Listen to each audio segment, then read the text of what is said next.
السلام علیکم جناب، کیسے ہیں؟ وعلیکم السلام جناب، کیسے ہیں؟ میری آواز آ رہی ہے آپ کو؟ آواز آ رہی ہے؟ کیا نام ہے آپ کا حضور؟ غلام حیدر نام ہے میرا۔ غلام اور حیدر بھائی، خیریت سے ہیں انشاءاللہ؟ میں شاید الحمد للہ میرا مجھے آپ سے تعارف ہوا پچھلے ہفتے، اور میں گزارش کروں کہ یہ جو سنی شیعہ وغیرہ اس طرح کی چیز تفریق ہے نا، ان کو میں فرقے مانتا ہوں۔ جی سر۔ مطلب میں جو میرا مقدمہ ہے چھوٹا سا، میں اگر گزارش کر دوں، جی جی، وہ بسم یہ اللہ۔ ہے کہ سب سے پہلے آپ صلی اللہ علیہ وسلم جب اس دنیا میں آئے تھے، سوری پیغمبر بن کے آئے تھے، تو وہ آئے تھے قریش مکہ کے پاس، یا مکہ میں وہ مشرکین تھے سارے، جی، ایسا ہی ہے نا؟ اچھا، قریش میں آئے تھے جی۔ مشرکین مکہ جتنے بھی تھے تو وہ مطلب کعبۃ اللہ میں وہ ان کے پاس کیا بت رکھے ہوئے تھے، ہوں، اور بت بھی کوئی ان کے کوئی مطلب کو غیر اللہ ٹائپ نہیں تھے، وہ نبیوں کے بت تھے۔ ابراہیم السلام ہو گئے ان کے بیٹے، ہو گئے نوح السلام ہو گئے ان کے بیٹے، ہو گئے یہ بت رکھے ہوئے تھے۔ تو آپ صلی اللہ علیہ وسلم اس لیے آئے کہ وہ اس کو اس سے مشرکانہ حرکتوں سے پاک کریں، ہوں، ٹھیک ہے جی۔ اس اوکے۔ کے بعد آپ صلی اللہ علیہ وسلم نے جو نا قرآن ہمارے پاس آتا ہے، اس میں سب سے پہلے جو بات آتی ہے وہ ہمارے کیا آتی ہے کہ قرآن میں ہمارا نام جو ہے نا وہ مسلم رکھا ہے، جی سر۔ نہ کہ کوئی شیعہ یا سنی یا کوئی بریلوی اوکے، دیوبندی اہل حدیث بالکل بالکل۔ اسنا عشری وغیرہ اس طرح کوئی چیز نہیں ہے، ٹھیک ہے جی۔ تو گزارش یہ ہے کہ اس کا قرآن بھی خود دلیل دیتا ہے، قرآن بار بار کہتا ہے کہ فرقوں سے بچے، ہوں، واعتصموا بحبل اللہ جمیعا ولا تفرقوا، ایسے مطلب بہت سی آیات بھری پڑی ہے۔ اوکے۔ تو ایک تو سوال میرا یہ ہے کہ جب فرقوں سے منع کیا قرآن پاک نے، بار بار اس فرقوں کو عذاب تک کہا ہے، تو ہم پھر فرقوں کو کیوں سپورٹ کر رہے ہیں؟ اچھا، جہاں تک آل رسول کی بات ہے، میں تھوڑی اس میں گزارش کر دوں، آل رسول کا ہم نے دفاع کیا، ایون حتیٰ کہ تخفیر لگانے کے لیے شیعہ کا بھی دفاع کیا، کہ شیعہ کو جو عام لوگ کہتے ہیں جی کافر ہے، تو ہم نے دفاع کیا، حالانکہ ہوں، شیعہ کی تک کتب نہیں پڑھی ہم نے۔ کیوں کہ کفر کا کسی بھی آپ کلمہ لگاتے ہیں تو اس کے لیے کیا ہوتا ہے، تو سب سے پہلے اس کو جو اپنے جس طرح داخل ہوتا ہے نا دروازے کے اندر، ہوں، کہ کلمہ شہادت پڑھ کے داخل ہو گئے اسلام میں، تو اس کا انکار کرنے کے لیے بھی اس کو اس کا نفی کرنی پڑتی ہے۔ ایسا نہیں ہوتا کہ جی یہ چھوڑ دی، کسی غلطی ہو گئی تو کافر ہو گیا بس۔ تو یہ دو تین باتیں تھیں، کیونکہ بات میں کافی دیر انتظار کرتا رہا، باتیں بہت زیادہ ہیں، تو میں آپ کو ثبوت قرآن سے پیش کر سکتا ہوں، یا آپ خود اس کا جواب دینا چاہیں تو دے سکتے ہیں۔ آپ سوال آتے آخر میں، آپ نے لگا لی تکفیر حضرت ابو بکر صدیق پہ، کہ آپ نے آیت پڑھی کہ جی جو نبی کے سامنے ان کی آوازیں بلند ہو گئیں تو وہ کافر ہو گئے، ٹھیک ہے جی۔ یہ اس طرح کی چیز کہاں سے آئی؟ حالانکہ آپ صلی اللہ علیہ وسلم نے قرآن خود کہتا ہے کہ ایمان والوں کبھی بھی جو کلمہ پڑھے نا کہ مسلمان ہیں ہم، تو اس کو بھی آپ کافر نہیں کہہ سکتے۔ احادیث بھری پڑی ہیں، حضرت اسامہ بن زید کی احادیث ہے اور باقی چیزیں ہیں، کہ کیسے آپ کفر، اب میں کہوں جی آپ اللہ یاری کافر ہے، ہم ڈال دوں، حالانکہ میرے پاس نہ مجھے وہی آتی ہے میرے اوپر، ہوں، نہ آل رسول کا اتنے کوئی فضائل اس میں آئے۔ تھوڑی دیر پہلے آپ بات کر رہے تھے، ایک عورت نے آپ سے پوچھا تھا، ہماری بہن نے، کہ جی وہ حضرت علی کو نوجہ جب اپنی خلافت میں فدق کا باغ کیوں نہیں لیا؟ تو آپ نے کہا جی اہل بیت کا شان نہیں تھی۔ بالکل صحیح بات ہے، اہل بیت کی بالکل شان ہی نہیں ہے کہ وہ ایسے اس طرح کی باتیں کریں۔ تو ہم نے جو مقدمے بنائے، آپ نے خاص طور مقدمہ بنایا نا، آپ نے ایک چیز پیش کی، وہ آیت صوت کم والی آیت کی آوازیں بلند نہ کرو سے لے کے آپ اٹھا کے اس کو کہاں سے جو نا منافقین پہ چلے گئے اور کہاں کہاں لے کے کفر کا فتویٰ لگا دیا۔ تو اب چلے ایک چھوٹی سی میں بعد میں کیا کافی نام چیزیں تھا آپ کا؟ آپ کا نام کیا تھا بھائی صاحب؟ غلام حیدر نام ہے میرا، غلام حیدر۔ غلام حیدر بھائی، غلام حیدر بھائی، ابھی آپ نے جو کہا کہ فرقے کہاں سے آ گئے، تو ہم بھی فرقوں کے خلاف ہیں۔ ہم بھی کہتے ہیں کہ مسلمان سب ایک ہو جائیں، اور مسلمانوں کے ایک ہونے کا طریقہ یہ ہے کہ کہنے سب میں فرق ہے نا سر، کہنے میں فرق ہے۔ مسلمانوں کے فرقوں کے ختم ہونے کا یہی طریقہ ہے کہ سب کا عقیدہ ایک ہو، عمل ایک ہو، اور سب جو ہیں اسی راہ پہ آ جائیں جس پہ رسول پاک صلی اللہ علیہ وسلم تھے۔ یہ تو ہمارا عقیدہ ہے۔ جہاں تک اس بات کا تعلق ہے کہ تکفیر کہاں سے آ گئی، دیکھیں میں نے بخاری کی حدیث دکھائی اور قرآن کی آیت دکھائی، ٹھیک ہے نا؟ آپ اس بات میں قرآن نے کہا کہ جو آواز بلند کرے اس کی عمل حبط ہو جاتی ہے۔ ابو بکر عمر نے آواز بلند کیا تھا تو تب یہ آیت نازل ہوئی ہے نا۔ تو آپ کو کیا ایک مشکل منٹ ہے؟ گزارش کر، ابھی میں میرا سوال ایک سننے منٹ پر جواب دے دیں۔ آپ کو کیا مشکل ہے کہ جس شخص کے جس شخص سے یہ غلطی سرزد ہوئی ہے اسی کو بھی آپ اس آیا کے ضمن میں نہیں سمجھتے. ابھی جس نے یہ جرم انجام دیا آواز بلند کی ہے ابو بکر عمر دونوں نے, وہ اس وقت آیا نازل ہوئی ہے کہ جو آواز بلند کرے گا چاہے اس کو پتہ ہے یا نہیں اس کے اعمال حبط ہو جائیں گے, یعنی اعمال سب اس کا کوئی اجر نہیں ہوگا اللہ کے نزدیک, سب اعمال باطل. آپ نتیجہ اس سے یہ ہم نکالتے ہیں کہ ابو بکر عمر کے سارے اعمال حبط ہو گئے, باطل ہو گئے. اب کفر وغیرہ جو ہے وہ اس کی دلیل اور ہے. اب آپ مجھے بتائیں اس اتنی یہ تو واضح بات ہے, اس سے آپ کو کیا پرابلم ہے, کیوں اس کو آپ تصدیق نہیں کریں گے؟ اس میں میں بتا جی سر, میں گزارش کرتا ہوں. اول یہ کہ کہیں قرآن میں نام تو نہیں ہے کہ حضرت جی حضرت ابو صدیق تھے حضرت عمر تھے, ٹھیک ہے جی. دوسری بات بخاری میں تو نہیں, میں بخاری میں تو ہے, بخاری طرف جائیں گے, میری بخاری میں تو ہے. نہیں جی سنیں ہم بخاری کو بھی سائڈ پہ کر لیتے. آپ کی میں نے باتیں جو پچھلے ہفتے سنی ہے, گزارش سنیں میری. آپ نے کہا ہے کہ یہ قرآن میں 87% جو ہے نا وہ اس کو ہم فالو نہیں کرتے, یہ آپ نے کہا. جب قرآن میں تحریف ہو گئی تو بخاری کی آپ نے کہا کہ 87% قرآن جو ہے یہ وہ اصل نہیں ہے. آپ نے پچھلے ہفتے یہ میں کہیں سنا تھا, آپ نے بات کر اس طرح میں نے جب آپ قرآن کو نہیں مانتے تو پھر بخاری کیسے مانیں گے بھائی؟ جب قرآن ہی آپ سے کہا چینج ہو گیا تو, اور دوسرا کیا کرتے ہیں آپ اپنے مطلب کے لیے تو قرآن سے آیت پکڑ لیتے ہیں, اس کو نہیں مانتے. اچھا ابھی جو قرآن میں آیت ہے میں آپ سے پوچھتا ہوں, میں آپ کو قرآن 87% والی بات بتاؤں. میں نے کہا کہ بخاری مسلم کے روح سے 87% قرآن ہے ضائع. میں نے نہیں کہا وہ میرا عقیدہ ہے, میں بار بار یہ کہتا ہوں, میرے جملے اچھی طرح سے یاد رکھو کہ بخاری مسلم کے روح سے 87% سے زیادہ قرآن ضائع ہو چکا ہے, ہمارے پاس نہیں ہے, ٹھیک ہے نا. لیکن جتنا قرآن ہے وہ تو سب کہتے ہیں یہ قرآن ہے. دیکھیں پورے قرآن پہ تو آپ عمل کرتے ہیں زندگی پہ, پورے قرآن کے پہ تو عمل ہوتی نہیں ہے. قرآن کے کچھ آیات پہ عمل ہوتی ہے نا, سب آیات پہ تو عمل نہیں ہوتی. اب یہ کہتے ہیں کہ اگر پورا قرآن میرے پاس نہیں یا پورے قرآن پہ عمل نہیں ہوتی, ہم ان آیات کو بھی چھوڑ دیتے ہیں. یہ تو کوئی نہیں کہتا. تو جو ہے وہ تو سب کا ایمان ہے, شیعہ کا ہے, مخالفین کا. جن لوگوں نے کہا کہ قرآن ناقص ہے, صحابہ نے کہا, وہ تو یہ نہیں کہتے کہ جو ہے وہ قرآن نہیں ہے. وہ تو کہتے تھے جو ہے یہ قرآن ہے, اس کے علاوہ جو ہے ناقص ہے, اس کے علاوہ جو ہے ضائع ہو چکا ہے. لیکن جو ہے وہ قرآن مجید ہے. وہ نمازوں میں یہ قرآن پڑھتے تھے, اگر وہ نماز پڑھتے تھے حمد کے بعد سورہ پڑھتے تھے تو اسی قرآن کو پڑھتے, عبادت کرتے تھے رات کو تو قرآن پڑھتے تھے, ٹھیک ہے نا. تو یہ تو کوئی نہیں کہتا, میں تو نہیں کہتا یہ قرآن نہیں ہے, میں تو کہتا ہوں یہ قرآن مجید ہے.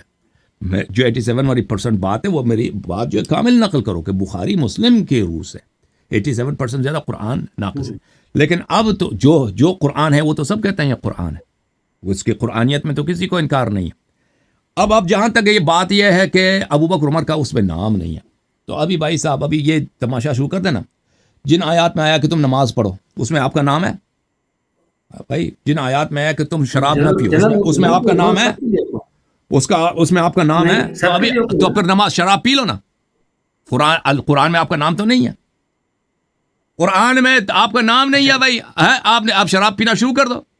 قرآن میں تو آپ کا نام نہیں ہے کہ نماز واجب, آپ پہ نماز واجب ہے. وہ آپ کا شراب پینا شروع کر.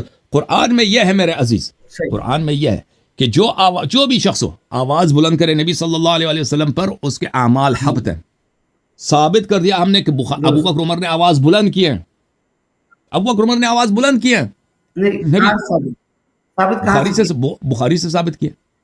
بخاری کو نہیں مانتے جی, آپ نہیں مانتے. آپ تو بخاری کو آپ تو مانتے ہیں نا, بخاری کو اس روایت کو مانتے ہیں, اس روایت کو مانتے ہیں. ہم نہیں کہتے کہ پوری روایت کو نہیں, ہم کبھی کوئی یہ شیعہ نہیں کہتا کہ بخاری پورا کا پورا جھوٹ ہے. کوئی شیعہ نہیں کہتا یہ بخاری ہے بھائی, اس میں اچھی باتیں بھی ہیں, صحیح باتیں, غلط باتیں بھی ہیں. کوئی شیعہ نہیں کہتا کہ بھائی بخاری سب کا سب جھوٹ ہے, یہ کوئی شیعہ نہیں کہتا. ہم بخاری کو پورے کے بخاری کو صحیح نہیں مانتے. اس طرح کا مطلب یہ نہیں کہ بخاری میں کوئی صحیح بات نہیں ہے, لیکن بخاری کو تو آپ صحیح مانتے ہو نا. اس مسئلے پر, اس حدیث پر دونوں کا اتفاق ہے کہ یہ روایت صحیح ہے. میں گزارش کروں یہاں پہ بخاری کے لیے بھی نا جو ہوتا ہے نا یہ وہابی حضرات, وہ کہتے ہیں یہ جو حدیث کافی شیعوں کی طرف سے, مطلب جو آل رسول کے لیے فضائل کے لیے حدیث نہیں ہے نا, وہ کہتے ہیں شیعہ کی طرف سے. ٹھیک ہے جی, سنیں ذرا. شیعہ کہتے ہیں یہ جو ابھی جو ہے نا بخاری شیعہ والی حدیث ہیں یہ بنو امیہ کی طرف ہے. ٹھیک ہے جی, انہوں نے مطلب وہ راوی تھے, مطلب بخاری نہیں تھا, راوی وہ تھے. اب راوی جو ہے شیعہ مانے کہ جی شیعہ نہیں مانتے اور دوسرے ناس بھی نہیں مانتے, تو اب کس کی بات مانیں گے بتائیں. یا تو سب کو مانیں یا تو ایک سب کو چھوڑ دیں، یا یہ اپنے مطلب کی لے لیں، شیعہ اپنی مطلب کی لے لیں، ناس بھی اپنی مطلب کی لے لیں، رافضی اپنے مطلب کی لے لیں، تو کیا بات کریں گے آپ؟ محترم یہ میں گزارش کروں، ابھی ٹائم آ گیا تو آپ کا کیا موقف ہے؟ آپ کا کیا موقف ہے بھائی صاحب؟ اب یہ روایت جو شیعوں نے داخل کی بخاری میں، کون سی؟ یہی روایت کہ ابوبکر عمر نے رسول پاک صلی اللہ علیہ وسلم کے بارگاہ میں آواز بلند کیا، یہ شیعوں کی روایت ہے، بخاری میں داخل ہو گئی ہے بھائی. کسی شارح ہے بخاری نے، کسی مترجم بخاری نے یہ کہا؟ کسی نے نہیں کہا بھائی، کوئی نہیں کہتا یہ شیعوں کی روایت نہیں، آپ لوگوں کی روایت. تعصب کو چھوڑ دیں بہت سی آواز بھائی. یہ کتنے نمبر ہیں بھائی؟ یہ کتنے نمبر ہیں مجھے بتاؤ، عدد کتنے عدد؟ یہ کتنے؟ دو اور دو کتنے بنتے ہیں؟ دو اور دو کتنے بنتے ہیں؟ 4 ہو گئے بھائی. اسی طرح واضح ہے، ابوبکر عمر نے آواز بلند کیا ہے، قرآن نے کہا جو آواز بلند کرتا ہے وہ اس کے عمل حبط ہے، عمل باطل ہے، ختم بات. ابوبکر عمر کے اعمال سب حبط ہے، ختم. اب جس کی عمل حبط ہوتی ہے، جس کی عمل حبط ہوتی ہے، کیا وہ کافر ہوتا ہے؟ نہیں ہوتا، وہ بھی میں نے ثابت کر دیا الحمدللہ رب العالمین. وہ کیا جہنم میں ہمیشہ کے لیے رہے گا؟ وہ بھی ثابت کر دیا الحمدللہ. یہ 2 اور 2 کی طرح، جیسے آپ نے کہا 2 اور 2 4، اس طرح 2 اور 2 4 ہے، ختم ہے.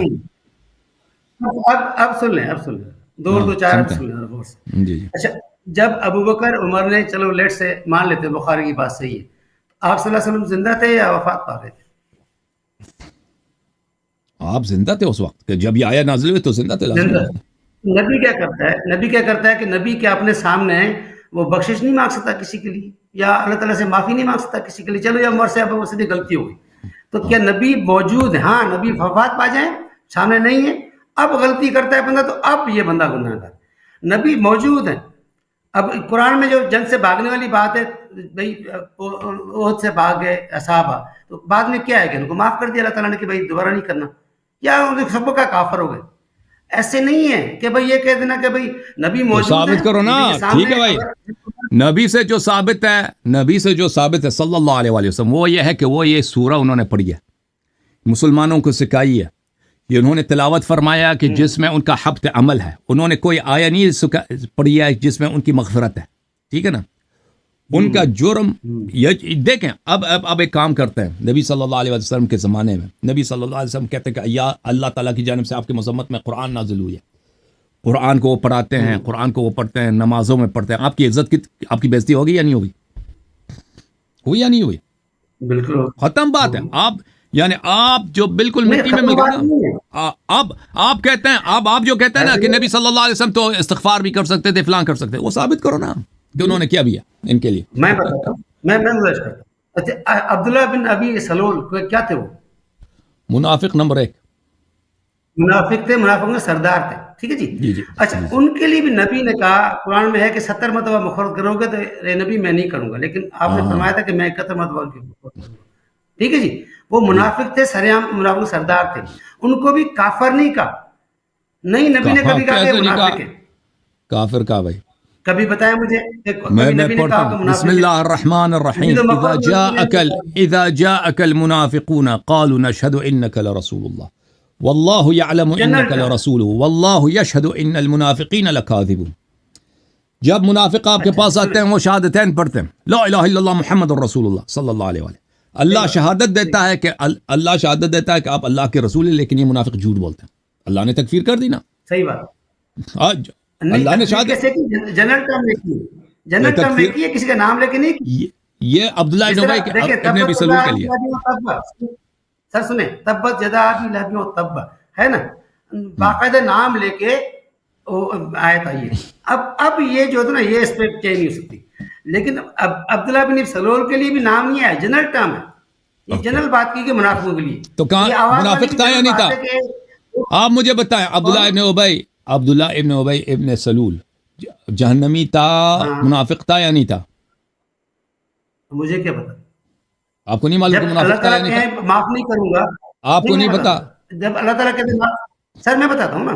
آپ کو نہیں پتا کہ وہ منافق تھا؟ میں بتا رہا ہوں سنیں تھوڑا صبر. دیکھ، ابو بکر کے لیے اب جو ہے عبداللہ ابن ابی بھی مومن بن گیا بھائی. ابو بکر کو مومن بنانے کے چکر میں اب عبداللہ ابن ابی ابن سلول بھی مومن، پتہ نہیں وہ جہنمی ہے یا نہیں ہے. کیونکہ اگر کہیں گے کہ وہ منافق تھا جہنمی تھا تو پھر اعتراف کرنا پڑے گا ابو بکر عمر کے لیے بھی. وہ پتہ چل گیا نا بھائی. ہاں جی جی سر. ایک حدیث اسامہ شاید آپ نے سنی ہوگی. جی سر. جب کسی کو اسامہ بن زید نے قتل کیا تھا، اسامہ بن محمد بھی کہتے تھے ان کو، پہلے قتل کیا تو اس نے کلمہ پڑھ لیا. جب بھی انہوں نے قتل کر لیا تھا، جب نبی صلی اللہ علیہ وسلم کو پتا ہوا تو آپ نے کیا فرمایا تھا کہ اسامہ تو کیا کرے گا، قیامت دن یہ شخص آپ کے گریبان پکڑ کے کھڑا ہوگا اور تم نے اس کو کیوں قتل کیا؟ انہوں نے فرمایا یا رسول اللہ صلی اللہ علیہ وسلم یہ تو ڈر کی وجہ سے پڑھا تھا. نہیں، اس نے کلمہ پڑھا تھا. کیا تم نے دل چیر کے دیکھا تھا اس بندے کا؟ تو جب ایک اسامہ بن زید دل چیر کے نہیں دے سکتا تو میں اللہ یار اور غلام حیدر کیسے دل چیر کے دیکھ سکتے کون بھی کیا ہے کیسے کیا ہے؟ اللہ تعالیٰ جانتا ہے کون کافر ہے کون مسلمان ہے، ہمیں کیا پتا؟ بالکل بات آپ کی 100% صحیح ہے کہ میں کسی کے دل کا حال نہیں جانتا کہ یہ مومن ہے یا کافر ہے، لیکن اللہ جانتا ہے. جب اللہ نے خبر دی جب اللہ نے خبر دی کہ فلان شخص کا عمل حبط ہو چکا ہے، وہ کافر ہے، وہ جہنم میں ہمیشہ کے لیے، پھر میں تصدیق کرنا تو ضروری ہے. کیونکہ اللہ تعالی جو علیم بذات الصدور ہے.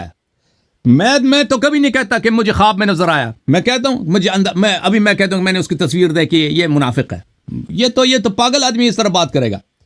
میں کسی کا تصویر دیکھ لوں، میں اس کا تیور دیکھوں کہ یہ منافق ہے، اس کی تو کوئی حجت نہیں ہے. وہ اللہ دل کا حال جانتا ہے. وہی اللہ جو دل کا حال جانتا ہے. ایمان کی تعریف کون کرتا ہے؟ اللہ تعالیٰ. ایمان کا حدود کون تعین کرتا ہے؟ اللہ تعالیٰ. کافر کو کافر کون ڈیفائن کرے گا؟ اللہ تعالیٰ. اسی اللہ نے بتا دیا بھائی. ابو بکر عمر نے جو حرکت کی ہے خبر جی خبر کس نے دی ہے؟ اللہ تعالیٰ کی خبر کس نے دی ہے؟ اللہ تعالیٰ نے خبر دی. اور آپ تک کہاں سے کس نے سنائی؟ رسول اللہ صلی اللہ علیہ وسلم. اچھا اب آئیں اس بات میں. جب رسول خود ان کی جنازہ نماز پڑھائیں، ان کو ایک کرتا بخشیں، ابن سلول کی بات کر رہا ہوں میں، ٹھیک ہے، ابھی عمر پہ نہیں آیا، پہ نہیں آیا، ان کے لیے بھی مغفرت کریں، ان کے لیے نماز پڑھائیں، تو آپ کیا کہیں گے مجھے بتائیں. آپ جب اللہ اور رسول کا مسئلہ آ گیا تو آپ اور میں کون ہوتے ہیں بات کرنے والے؟ تو ہمارے پاس بات دیکھیں تو اس کا نتیجہ یہ نکلا نا کہ رسول پاک صلی اللہ علیہ وسلم اپنے حیات طیبہ میں، آپ مجھے سن لینا جواب میرا، اپنے حیات طیبہ میں عبداللہ ابن ابی ابن ابی سلول جو منافقین کا سردار تھا اور نبی کریم صلی اللہ علیہ وسلم کو گالی دیتا تھا. قرآن مجید کے یہ آیت وَيَقُولُونَ لَئِن رَجَعْنَا إِلَى الْمَدِينَةِ لَيُخْرِجَنَّ الْعَزُّ مِنْهَا الْأَذَلُ. وہ عبداللہ ابن ابی ابن سلول یہ کہتا ہے کہ جب مدینہ آئیں گے تو میں صاحب عزت ہوں، میں اس نستجیر باللہ، میں معذرت چاہتا ہوں آپ سب سے، یہ قرآن کی آیت ترجمہ کرتا ہوں، معاف کریں. یہ شخص کہتا ہے میں عزیز، میں صاحب عزت ہوں، میں اس ذلیل کو مدینے سے نکال دوں گا. نستجیر باللہ. وہ ذلیل کون ہے پتہ ہے؟ اشارہ کس کی طرف ہے کہ میں اس ذلیل کو مدینے سے نکال دوں گا، مدینہ میرا شہر ہے. یہ نبی کریم صلی اللہ علیہ وسلم کو اس طرح کھلا گالی دیتا تھا. یہ قرآن کی آیت ہے. اوکے، نبی کریم صلی اللہ علیہ وسلم اسی شخص کو اسلام کا پروٹوکول دیتے ہیں، اس کے لیے نماز جنازہ وغیرہ پڑھا. اس کی وجہ بھی یہی ہے کہ وہ قبیلے کا سردار تھا. اگر اس کی توہین ہوتی تو قبیلے والے کبھی مسلمان نہ ہوتے. جیسے ابھی بہت سارے مسلمان ہیں نا، وہ ایک چیز پہ ضد کرتے ہیں. سر کیوں نہیں ابو لہب کی نہیں ہوئی؟ اب پلیز سن لیں. ابو لہب کی ہوئی ہے. عبداللہ ابن ابی ابن سلول کے جب رسول پاک صلی اللہ علیہ وسلم نے نماز پڑھایا ہے، کیونکہ وہ منافقین کا سردار تھا، جب اس کو پروٹوکول دیا، عزت دیا، اس لیے نہیں کہ وہ مسلمان تھا، اس لیے تاکہ دوسروں کی ہدایت ہو جائے. تو اس کے بعد اس کے قبیلے کے افراد نے 100 سے زیادہ لوگ مسلمان ہوئے تھے. جب انہوں نے دیکھا کہ ہمیں تو پتہ تھا کہ ہمارے قبیلے کا سردار یہ کتنا مخالف تھا نبی کریم صلی اللہ علیہ وسلم کا، اور یہ نبی کریم صلی اللہ علیہ وسلم اب اس کے وفات پر آئے ہیں، ان کے نماز جنازہ پڑھایا، اپنا کرتا جو ہے انہوں نے اس کے کفن بنایا ہے. اس سے 2 باتیں ثابت ہوتی ہیں کہ ایک نبی کریم صلی اللہ علیہ وسلم، ایک تو اس سے عبداللہ ابن ابی جنتی نہیں بنتا، پہلی بات وہ جہنمی ہے. دوسری بات یہ ہے کہ رسول پاک صلی اللہ علیہ وسلم اپنے حیات میں منافقین سے مسلمانوں کا برتاؤ کرتے تھے. منافق جب تک تلوار نہ اٹھاتا نا، کھلا کہتا کہ میں اب اسلام کو نہیں مانتا، اب میں کافر ہو گیا، میں بت پرست ہو گیا، اس وقت تک اس سے مسلمانوں کا برتاؤ کرتے تھے. منافق چاہے جو بھی شخص ہو، اس سے مسلمانوں جیسے برتاؤ کرتے تھے. لیکن اس کے جہنمی منافق کے جہنمی ہونے میں، اس کے کافر ہونے میں کوئی شک نہیں ہے. تو عبداللہ ابن ابی ابن سلول میں مسلمانوں میں کوئی نہیں کہتا کہ وہ جہنمی نہیں ہے یا وہ کافر نہیں ہے. وہ سب مسلمان کہتے ہیں وہ کافر بھی تھا، جہنمی بھی تھا، لیکن اس کا کفر اس طرح کفر نہیں تھا کہ علن وہ بتوں کو جا کے سجدہ کرے، نہیں، اس کا کفر نفاق کا کفر ہے کہ ظاہر میں اسلام، دل میں کفر ہی کفر، نہ اللہ پہ ایمان ہے نہ رسول صلی اللہ علیہ وسلم پہ ایمان ہے، ٹھیک ہے نا؟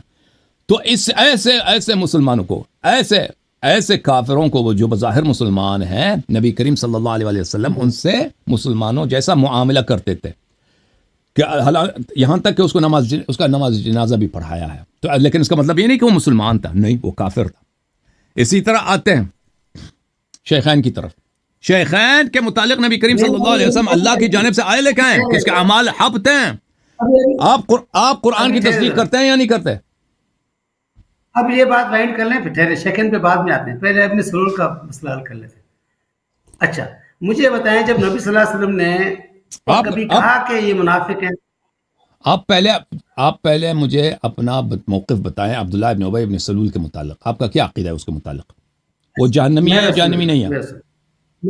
میں عرض کرتا ہوں، تھوڑا صبر سے ذرا سن لیں۔ اچھا، گزارش یہ ہے کہ نہ آپ صلی اللہ علیہ وسلم نے کبھی کہا کہ یہ منافق ہے، یا منافق میں سردار نام لے کے کبھی کہا ہو کہ حدیث میں بتائیں مجھے آپ۔ اچھا، اس کے ساتھ 300-400 بندے اور تھے، ٹھیک ہے جی، کبھی آپ صلی اللہ علیہ وسلم کے نام دیے ہوں کہ بھئی یہ ہاں، سوائے حذیفہ بن یمان کے ان کو بھی رازان رسول تھا، ان کو بتایا تھا بس، حتیٰ کہ حضرت عمر، حضرت ابو بکر شیخین کسی کو پتہ نہیں تھا کہ کون یہ منافق ہیں، ٹھیک ہے جی۔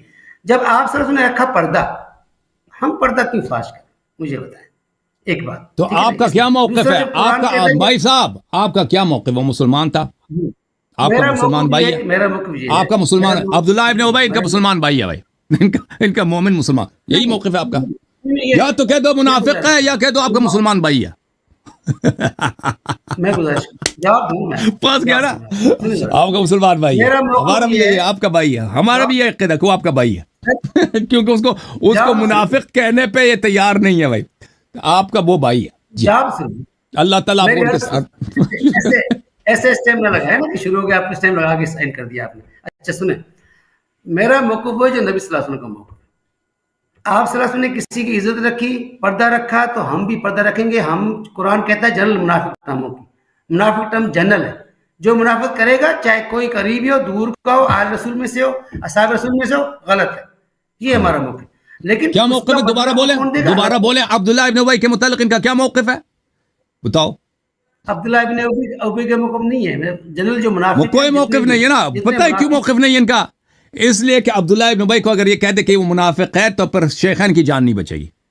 اب شیخین کو بچانے کے لیے عبداللہ ابن ابی کو یہ لوگ مومن بنا رہے ہیں۔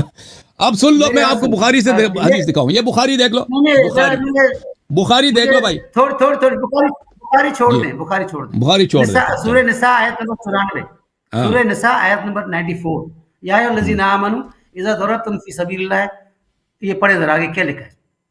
آپ پڑھیں، مجھے کیا معلوم، آیا آپ کے سامنے ہے۔ اچھا، یا ایھا الذین آمنوا اذا ضربتم فی سبیل اللہ فتبینوا ولا تقولوا لمن القى الیکم السلام لست مؤمنا، الیکم السلام لست مؤمنا۔ ہاں، کیا ایمان والو جب اللہ کی راہ میں جا رہے ہو تو تحقیق کر لیا کرو کہ جو تم سے سلام علیکم کہے اسے بھی نہ کہو کہ تم ایمان والے نہیں ہو، یہ تو کہتا ہے قرآن۔ بالکل آپ تو اسٹیم لگا رہے ہیں کہ ساتھ والے بھی ہو گئے وہ۔ اب اس کا جواب سن لو، دیکھیں، اعوذ باللہ من الشیطان الرجیم، یا ایھا الذین آمنوا اذا ضربتم فی سبیل اللہ فتبینوا ولا تقولوا لمن القى الیکم السلام لست مؤمنا۔ اگر کوئی آپ کو سلام کہتا ہے تو اس کو، یعنی راستے میں ایک شخص کہتا ہے میں مسلمان ہوں بھائی، اس کو نہ کہتا کہ تو کافر ہے، لیکن یہ اس شخص کے متعلق ہے جس کا جو اعلان اسلام کرتا ہے، کہتا ہے میں مسلمان ہوں، لا الہ الا اللہ محمد رسول اللہ، سلام بھی کرتا ہے، ٹھیک ہے نا، اس کو نہیں کہتا کہ تو کافر ہے، کیونکہ اس کے پاس پیسے ہیں، اگر یہ کافر ہوگا نا تو اس کو میں قتل کر دوں، اس کا پیسے میرے غنیمت میں میرے بن جائیں گے۔ تو یہ دنیا کے لالچ میں کسی کی تکفیر نہ کرو اس طرح، یہ اس شخص کے لیے جس کا تم کفر پہ تیرے پاس دلیل نہیں ہے، جس کے کفر پہ تیرے پاس دلیل، لیکن اگر ایسا شخص ہے اس کے کفر پہ ہمارا دلیل ہے، ہمارے پاس دلیل ہے، یہ آیا اس کے لیے نہیں ہے۔ اگر ہمارے پاس دلیل ہے، دیکھیں ایک دفعہ آپ سڑک پہ جاتے نا، پتہ ہی نہیں ہے کہ آدمی بنگی ہے، کرسچن ہے یا مسلمان ہے، وہ کہتا ہے میں مسلمان، تو اس نے جب کہہ دیا میں مسلمان ہوں تو مسلمان ہے بھائی، ہو سکتا ہے وہ حقیقت میں کافر ہو، لیکن اگر ایک شخص ہے ہمیں پتہ ہے کہ وہ بنگی ہے، یعنی وہ واقعاً کرسچن ہے, وہ جھوٹ کہہ رہا ہے, فراڈ کہہ رہا ہے کہ میں مسلمان ہوں, تو یہ آیا اس کے لیے نہیں ہے, یہ اس شخص کے لیے جس کو ہم نہیں جانتے کہ مسلمان ہے یا نہیں ہے. اگر ہم جانتے ہیں کہ مسلمان نہیں ہے تو یہ آیا اس کے لیے نہیں ہے بھائی. ملاحظہ کیا آپ فرمائیے. کسی کو جان سکتے نہیں, ہیں سن لو, مسلمان ہے کہ نہیں ہے؟ جی بالکل, ایک سوال میں بتاتا ہوں کیسے, میں بتاتا ہوں جس کا اللہ اگر کہہ دے نا کہ یہ مسلمان نہیں تو مسلمان نہیں ہے. دیکھو یہ کتاب ہے صحیح البخاری, ملاحظہ فرمائیے بخاری کی روایت, ملاحظہ فرمائیے بخاری چاپ دار احیاء التراث العربی, یہاں پہ ملاحظہ فرمائیے یہ صفحہ نمبر 897 ہے. جس عبداللہ ابن ابی کو آپ اپنا بھائی بنا رہے ہیں نا کہ آپ کا مسلمان بھائی ہے, بخاری میں دیکھیں کہ اس کے متعلق کیا ہے. یہ بخاری کی کتاب التفسیر ہے, اس میں یہ آیا ہے سواء استغفرت لهم ام لم تستغفر لهم لن يغفر الله لهم. اچھا, اس آیت کی تفسیر میں اس کو چھوٹا کر لیتا ہوں تاکہ سب کو نظر آئے. اچھا, آیا یہ ہے کہ رسول پاک صلی اللہ علیہ وآلہ وسلم ایک جیش میں تھے, لشکر میں تھے, تو وہاں پہ جھگڑا ہو گیا انصار اور مہاجرین میں آپس میں. کسی نے, ایک انصاری نے کسی کو لات ماری ہے یا مہاجر نے انصاری کو لات ماری ہے, تو آپس میں جھگڑا ہو گیا. تو انصاری نے کہا کہ یا للانصار, اور مہاجرین نے کہا یا للمہاجرین. انصاری آپس میں دو کا جھگڑا ہو گیا, تو انصاری نے انصار کو اپنے نصرت کے لیے بلایا, اپنی مدد کے لیے بلایا. تو مہاجر نے مکے والوں کو بلایا کہ بھئی آؤ میرے قوم میری مدد کرو, یہ جو ہے مجھے مارنے لگے. رسول پاک صلی اللہ علیہ وآلہ وسلم نے سنا کہ یہ آپس میں ان دونوں کا جھگڑا ہے. قال ما بال دعوى جاہلیہ, یہ جاہلیت کی جنگ ہے بھائی. ایک آپس میں ایک اختلاف ہو گیا, ایک آدمی نے دوسرے کو لات ماری, اب پوری دو قوموں کی لڑائی ہو جائے, اس کو چھوڑ دو. قالوا یا رسول اللہ کسع رجل من المہاجرین رجلا من الانصار. لوگوں نے کہا کہ بھئی ایک مہاجر نے ایک انصاری کو لات ماری ہے. رسول پاک صلی اللہ علیہ وسلم نے فرمایا دعوها فانها منتنہ, اس کو چھوڑ دو, یہ بدبودار واقعہ, یہ چھوٹی باتیں ہیں کہ فلانے نے فلانے کو لات ماری, اب اس کو بڑا کرنے کی ضرورت نہیں, اس کو چھوڑ دو, معاف کرو اس کو. فسمع بذلك عبداللہ ابن ابی, عبداللہ ابن ابی نے اس بات کو سنا. فقال فعلوها, اس نے کہا یہ ہوا ہے کہ مہاجر نے انصار والے کو مارا ہے. اچھا, واللہ لئن رجعنا الى المدینة لیخرجن العز منه الاذل. جب ہم مدینہ جائیں گے, میں صاحب عزت ہوں, میں نستجیر باللہ, میں اس ذلیل کو مدینے سے نکال دوں گا. اس نے یہ کہا تھا. نبی صلی اللہ علیہ وسلم کو گالی دینا کفر ہوتا ہے بھائی. یہ قرآن کی آیت بھی ہے, یہ قرآن کی آیت بھی ہے, سن لیں, اور یہ قرآن کی آیت بھی ہے اور یہ حدیث بھی ہے. فبلغ النبی صلی اللہ علیہ وآلہ, خبر نبی صلی اللہ علیہ وسلم کو پہنچا کس طرح اس نے آپ کو گالی دیا. فقام عمر فقال یا رسول اللہ دعنی اضرب عنق هذا المنافق. خبر پہنچی ہے نبی صلی اللہ علیہ وسلم کو, عمر صاحب کھڑے ہو گئے, کہنے لگے کہ مجھے اجازت دے دو میں اس منافق کا گردن قلم کر دوں, کیونکہ اگر وہ تو خود منافق ہے, کیوں کر رہا ہے؟ ہاں بالکل, وہ منافق یہی تو بات ہے نا. یہ بہادری دکھانا, اب بہادری دکھانا ہے نا, اب بہادری, اب جنگ نہیں ہو رہی نا, بہادری تو دکھانا ہے. وہ کبھی لشکر میں جنگ میں بھی کبھی تلوار نکالتا نا. اب سنیں, کہتا ہے میں اس منافق کا گردن قلم کر دوں, کیونکہ آپ کسی مسلمان کو اگر گالی دیتے نا تو اس سے آپ کا سر قلم نہیں ہوتا. ہوتا ہے بھائی, آپ نے کسی مسلمان کو گالی دی, آپ کا سر قلم ہوتا ہے, اس سے قلم ہوتا ہے سر نہیں. آپ نبی صلی اللہ علیہ وسلم کو گالی دے دیں تو اس کا جرم یہ ہے. تو پتہ چلا کہ اس نے نبی صلی اللہ علیہ وسلم کو گالی دیا تھا. فقال دعه لا يتحدث الناس ان محمد صلی اللہ علیہ وآلہ يقتل اصحابه. نبی کریم صلی اللہ علیہ وسلم نے کہا چھوڑ دو اس کو, لوگ کہیں گے کہ پیغمبر صلی اللہ علیہ وسلم اپنے صحابہ کو قتل کر رہے ہیں, اپنے اصحاب کو قتل کر رہے ہیں. کئی باتیں پتہ چلی یہاں پر. پہلی بات ہے کہ نبی صلی اللہ علیہ وسلم نے لفظ صحابہ منافق کے لیے بھی استعمال کیا, وہ بھی مرتد واجب القتل منافق کے لیے. تو اس لیے صحابہ میں سب آ جاتے ہیں. صحابہ اس لیے نہیں ہے کہ اگر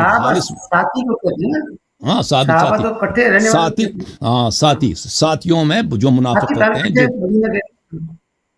دوسری بات یہ ہے کہ آپ نے کہا تھا کہ آپ کوئی حدیث دکھائیں کہ پیغمبر نے اس کو منافق کہا. یہ واضح حدیث ہے کہ پیغمبر کی بارگاہ میں یہ واجب القتل بھی تھا. نام لے کے بھائی, عبداللہ بن ابی سلول, عبداللہ ابن ابی ابن سلول کی بات ہو رہی ہے، کسی اور کی بات؟ یہ نام ہے بھائی عبداللہ، فسمع بذلك عبداللہ ابن ابی، عبداللہ ابن ابی، عبداللہ اور اس ابن کے ابی. ساتھی، ہاں باقی اس کے ساتھی ساتھی کو چھوڑ دو بھائی. تو اب آپ نے جس کو بھائی بنایا تھا اس کا منافق ہونا ثابت ہو گیا. نہیں، اب بولو. گزارش یہ ہے کہ میں نے نہیں کہا کہ عبداللہ بن ابی سلول سب کو پتہ اچھا ہے کہ مجھے ایک بات منافق و بتاؤ، سردار مجھے تھا۔ ایک بات بتاؤ، دیکھو میرے بھائی، آپ کا کیا نام تھا؟ میں بھول گیا. پھر علی بھائی کیا نام ہے؟ غلام حیدر۔ غلام حیدر بھائی. غلام حیدر صاحب مجھے اس بات کا جواب دینا. قرآن فرما رہا ہے کہ جو آواز اٹھائے نبی صلی اللہ علیہ وسلم کی بارگاہ میں اس کے اعمال حبط ہو جاتے ہیں، چاہے اس کو پتہ بھی نہ ہو، حبط ہو صحیح جاتے بات۔ ہیں. ابو بکر عمر نے اپنی آواز اٹھائی، آپ کی صحیح ترین کتاب میں ہے، تو اس کے اعمال کیوں حبط نہ ہو؟ اٹھائی۔ ہاں حبط نہ ہو. سنیں مجھے ذرا، بتاؤ، اس کا اس مجھے لیے سمجھا آپ دو. سناؤ، ہاں ہاں ہاں. میں یا بتاتا تو ہوں، قرآن جھوٹ ہے، اس لیے آپ یا دو اس بات آیت کا مفہوم کچھ اور ہے، یا ابو یہ بکر عمر سنیں نے ذرا، آواز نہیں سنیں، اٹھائی ہے. اگر ابو بکر عمر نے آواز اب سنیں اٹھائی ہے ذرا، اور یہ آیت کو بھی آپ مانتے ہیں، اب تو سنیں، پھر آپ کو کوئی طریقہ ہی نہیں ہے کہ آپ تسلیم کریں کہ ان کے یا سارے اعمال، جتنے میری نمازیں پڑھی ہیں، جتنے زکوٰۃ دیے، جہاد کیے، سب کچھ، ہجرت، سب کے سب بے اجر باطل ہو گئیں. بتاؤ، سمجھاؤ مجھے. اچھا میری جواب سنیں ذرا، جواب سنیں ذرا، تھوڑا صبر سے دیکھیں۔ اول تو جب پیغمبر موجود ہوں کہیں بھی تو وہ اس کو جب تک پیغمبر ساتھ ہیں کوئی مسئلہ نہیں، کبھی بھی وہ مسئلہ نہیں. اپنی غلطی اس کی کلیئر کر سکتا ہے، صحیح کر سکتا ہے، ٹھیک ہے جی۔ اس کی اور بھی بہت مثال ہے، مثلا حضرت عمر ایک دفعہ اکٹھے آتے ہیں افسر کے ساتھ، کہا یا رسول اللہ صلی اللہ علیہ وسلم، میں آپ کو نا اپنے مال سے سبزی زیادہ لیکن جان سے زیادہ عزیز نہیں سمجھتا۔ تب نبی نے فرمایا تھا کہ عمر تیرا ایمان جب تک مکمل نہیں، جب تک تو مجھے جان سے زیادہ عزیز نہیں سمجھتا۔ تو اس نے کہا ہاں یا رسول اللہ، اب میں آپ کو جان سے زیادہ عزیز رکھتا ہوں۔ تب کہا تھا اے عمر تمہارا ایمان اب مکمل ہوا، ٹھیک ہے جی۔ اس کا کیا ثابت ہوا کہ نبی جب چاہیں کسی کا ایمان مکمل کر سکتے ہیں، نبی ہیلپ کر سکتے ہیں، نبی آئے اس لیے ہوتے ہیں۔ نبی کا مطلب تھوڑی کہ آئے بس کفر لگاتے رہے، فتویٰ لگاتے جائیں اور لوگوں کو جہنم میں ڈالتے جائیں۔ کیسے آپ کا کس نے، جب نبی وہ جو عبداللہ بن ابی سلول کے لیے بھی نہیں چاہ رہے کہ وہ بھی جہنم میں جائیں، ان کی بھی نماز جنازہ پڑھا رہے ہیں، اور باقی منافق جو 300-400 تھے ان کے لیے بھی نہیں کرتے، تو کیسے ہی چاہیں گے کہ جو شیخین تھے کٹھے اٹھتے بیٹھتے رہنے والے، جن کے لیے حضرت علی نے خود کہا، حتیٰ کہ اسی بخاری میں آپ کو دکھاؤں حضرت علی نے کیا کہا تھا، مستدرک میں حدیث ہے، حضرت علی نے کیا کہا تھا کہ جو لوگ حضرت ابو بکر حضرت عمر کے لیے برا کرتے تھے ان کو انہیں محفل سے نکال دیتا، وہ جا کے حضورے میں شامل ہو گئے تھے، جو خارجی میں شامل ہو گئے تھے، ٹھیک ہے جی۔ بھائی حضرت علی کا تو یہ سنت ہے، آپ اپنی کہاں سے سنت ہمیں لے کے سمجھ نہیں آ رہی ہے بھائی، ہمیں سمجھ نہیں آ رہی ہے بھائی. اگر مثلا کوئی آئے گی شخص بھی نہیں شراب پی لے، پیغمبر صلی اللہ علیہ وسلم اس پہ حد جاری نہیں کرتے تھے؟ شراب اور چیز ہے، میں بتاتا اور ہوں، ایک بھائی پیغمبر شراب پی کے آگے بندہ، اگر کوئی شخص نبی صلی اللہ علیہ وسلم کے بارگاہ میں مرتد بنتا ہے تو اس کی کوئی پرواہ نہیں ہے، وہ بھائی وہ نبی ساتھ ہیں، وہ مرتد ہو گیا، کوئی بات نہیں. اگر کوئی نبی صلی اللہ علیہ وسلم کے مدینے میں زنا کرتا ہے، کوئی پرواہ نہیں، نبی موجود ہے. یہ کوئی بات ہوئی بھائی؟ یہ کیا بات کر رہے ہیں بھائی؟ ابو بکر عمر نے ایک کام کیا ہے، اس کام کا اس جرم کا نتیجہ یہ ہے کہ آپ کے اعمال حبط ہو جاتے ہیں. کہتے ہیں نبی ساتھ تھے، تو کیا ہوا؟ اس سے تو جرم اس کا زیادہ ہے. سن لیں، میں بتاتا ہوں، سنیں، اللہ تعالیٰ نے جو دین نازل کیا تھا، امیر حمزہ نے شراب پی کے ہمیں جو سمجھ آ رہی ہے نا کہ آپ جو ہے نا، آپ ابو بکر عمر کے لیے قرآن سے بھی ہاتھ اٹھانے پہ تیار ہیں. قرآن کی آیت کیا وہ نہیں مان رہے نا؟ قرآن کی آیت کو ہمارے لیے برابر ہے، بات سنیں، ہمارے لیے سب برابر ہے. یہ کوئی نہیں کہ میں آپ کو دعویٰ کرنے کا، میں کسی کو سپورٹ کرنے کا، میں کہہ رہا ہوں قرآن اور ابو بکر عمر برابر ہے. جی دیکھیں قرآن جو کہہ رہا ہے نا کہ مثلا اگر ایک شخص، دیکھیں بھائی، دیکھیں بھائی صاحب، اگر ایک شخص شراب پیتا گناہ کار ہے یا نہیں ہے، چاہے کوئی بھی شخص ہے کہ نہیں؟ اچھا شراب پی لیا، سنیں، حد قائم کر دی گئی تو معاف ہو گئی، ختم بات، نبی بیٹھے معاف، الگ بات ہے. لیکن جو شراب پیتا ہے، جو شراب پیتا ہے وہ ہے گناہ کار، فاسق ہے کہ نہیں؟ اب بعد میں حد ہو جاتا ہے تو وہ الگ بات ہے. اس میں شک ہے بھائی؟ نبی ساتھ ہیں یا نہیں، اس سے کوئی فرق نہیں پڑتا، ہے کہ نہیں؟ فرق پڑتا ہے، کیا پتہ نبی معافی طلب کر لیں. اچھا سنیں ذرا، ایک سنیں آپ سنیں حدیث ہے. اوکے بھائی صاحب. اگر کوئی مدینے میں زنا کرتا ہے تو وہ کیونکہ نبی صلی اللہ علیہ وسلم مدینے میں، تو اس کی گناہ نہیں ہوتی؟ کیا یہ زنا کے برابر ہوگی بات ہے؟ نہیں، میں ویسے سوال کر رہا ہوں. فرسٹ ٹائم ہوتی ہے، پہلی مرتبہ، سنیں سر سنیں، ایک مرتبہ پہلی مرتبہ کوئی غلطی کرتا ہے بندہ، روز غلطی نہیں کرتے تھے وہ لوگ، پہلی مرتبہ کوئی زنا کرتا ہے تو جب تک آیت نہیں آتی، حد نہیں قائم ہوتی، جب تک وہ نہیں ہوتی چیز. بھائی ابھی یہ ان سے آواز آپ مجھے بتائیں نبی صلی اللہ علیہ وسلم کے آخری ایام ہے، ٹھیک ہے نا، ان کو پتہ نہیں تھا کہ نبی کی عزت کرنی ہوتی ہے؟ کہتے پتہ نہیں تھا.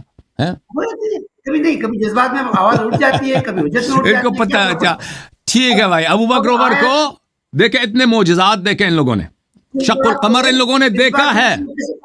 نبی صلی اللہ علیہ وسلم کے دہن مبارک سے انہوں نے قرآن کی آیتیں سنی ہیں، خطبے سن، لیکن پتہ نہیں چلا کہ نبی کی عزت، پتہ نہیں تھا عزت کرنی ہوتی ہے، احترام کا پتہ نہیں چلا.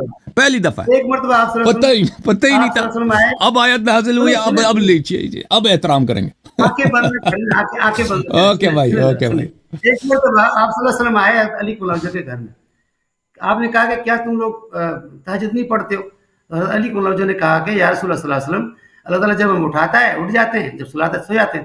تو اصل میں ہاتھ پاؤں ٹانگ پہ مارے کہا تھا کہ ایک الفاظ قرآن پاک کی آیت پڑھی تھی. تو کیا حضرت علی پہ نافذ ہو گئی وہ بات؟ مجھے بتائیں. کیا سوال کیا حضرت علی گناہگار ہو گئے؟ کیا حدیث کیا؟ ایک مرتبہ صلی اللہ علیہ وسلم آئے حضرت علی کو جو گھر میں، آپ صلی اللہ علیہ وسلم نے فرمایا کہ اے علی کیا آپ تہجد نہیں پڑھتے ہو؟ حضرت علی نے فرمایا کہ یا رسول اللہ صلی اللہ علیہ وسلم، ہم اللہ تعالیٰ جب ہمیں اٹھاتا ہے اٹھ جاتے ہیں، جب سلاتا ہے سو جاتے ہیں. تب آپ حدیث نہیں، یہ آپ لوگوں کی حدیث ہے، ہماری حدیث ہم پہ حجت ہے ہی نہیں. تہجد پڑھنا ویسے بھی، تہجد پڑھنا ویسے واجب نہیں ہوتا. بہت مہربانی آپ کی. اب دوسروں کو ٹائم دے دینا بھائی، اب بہت مہربانی آپ کی. آپ کے علماء نے سنا، آپ نے کوشش کی، اللہ آپ کو عزت دے. تھینک یو میرے بھائی. معاف کرنا ہمیں، اگر ہم سے غلطی ہوئی تو معاف کر لینا. اللہ آپ کو عزت دے. آپ ہمارے بھائی ہیں، اللہ آپ کو سلامتی دے، اللہ آپ کو عزت دے. میں معافی چاہتا ہوں اگر ہم سے کوئی کلام میں گندی ہوئی ہے، معاف کریں آپ انشاءاللہ.